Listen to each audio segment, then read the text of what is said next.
Today we're back with another Invincible video discussing the Ant-Man of the Invincible universe. Every comic book universe needs a really big guy, and every comic universe needs a really small guy.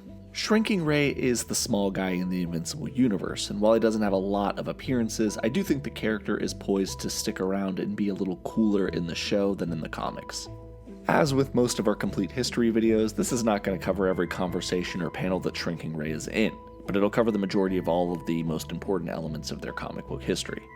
That being said, today I bring you the bite-sized history of Shrinking Ray. Get it? Bite-sized? You'll get it soon.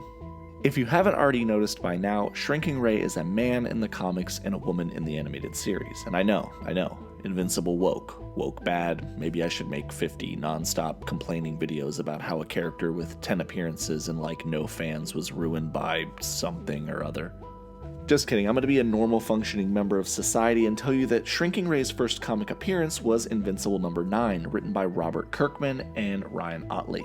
Shrinking Ray, or just Ray, first appears during the tryouts for the new Guardians of the Globe, following the extremely brutal murder of the previous members at the hands of Omni-Man. I think we've kind of covered this in our series well enough, but this is the issue where we meet a number of important side characters like Monster Girl, Shrinking Ray, the Lizard League, and Bulletproof. So following the tryouts for the team, Robot selects a new A-Squad, which consists of Duplicate, Monster Girl, Black Samson, Shrinking Ray, and the GOAT, Rexplode.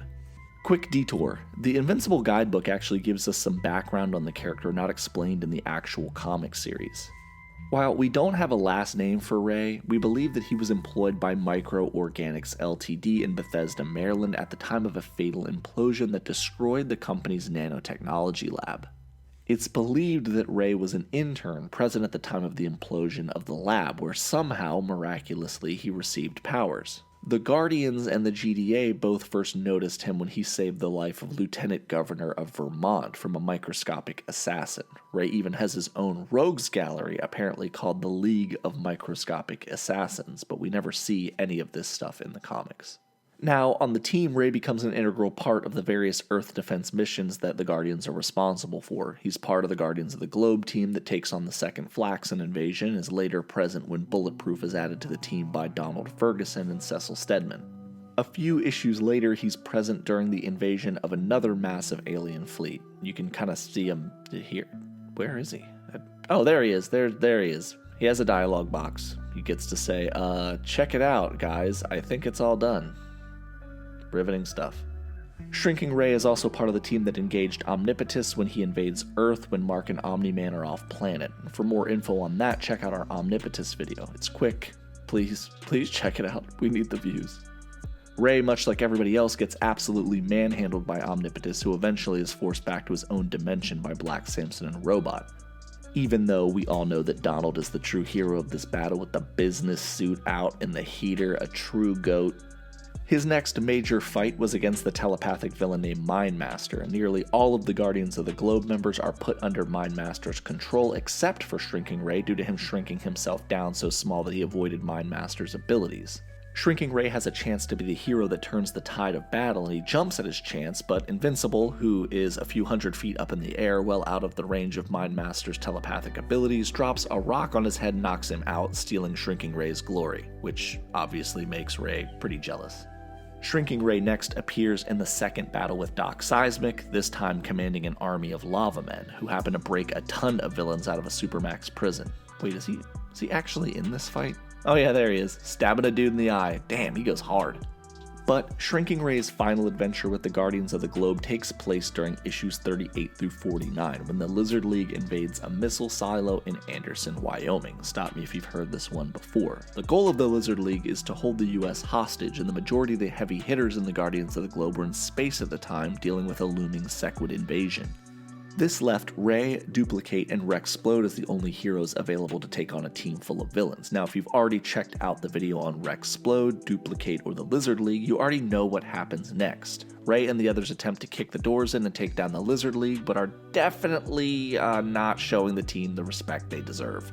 Specifically, the member Komodo Dragon, who's big, mean, and manages to kill dozens of Duplicate's clones. After he figures out that they're numbered, he basically kills them in order until he's confident that there are no more left, leading the team to believe that she is dead.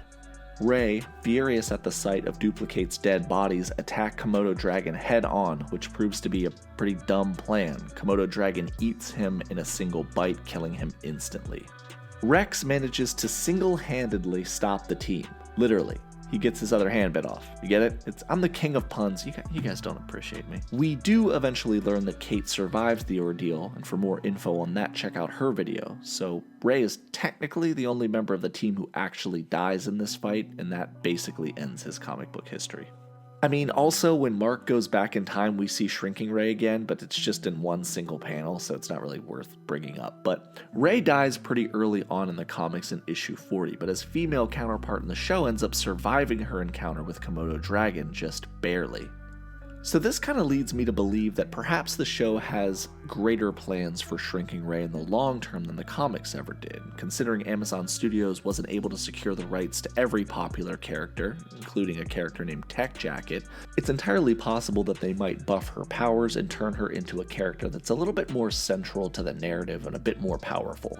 I don't know though, I'm just speculating. But that is it for this video and the complete history of Shrinking Rei. If you enjoyed this content, stop and hit the like button and leave a comment. It's the only way to extend the reach of this video, which we desperately need. This has been Nick with Key Issues. Thank you guys for watching this video, and remember to like and subscribe and do all that other crap that YouTubers ask you to do. Stick around for more Invincible content, and remember the motto, Shrinking Rei over everything.